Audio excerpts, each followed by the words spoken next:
Tapos itong mga yan. Yan yung mga available ngayon na gusto nyong rentahan. Okay, magrenta kayo. Rentahan nyo yan.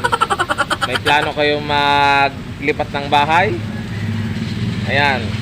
Rentahan nyo yan. For hire yung mga unit namin dito. Pwede nyong rentahan. Kasi hindi nyo naman pwedeng hakutin yung mga gamit nyo na buhat-buhatin nyo lang. Kailangan merong sasakyan talaga. So, available itong mga unit namin dito. Ang dami niyan eh, oh. Oh, pati gamit ng kapitbahay nyo, pwede nyo isakay dyan para madala. Oh, di ba? Ay, lalaki ng unit namin eh. Kasyang-kasya yan, oh. Isang kargahan lang, oh.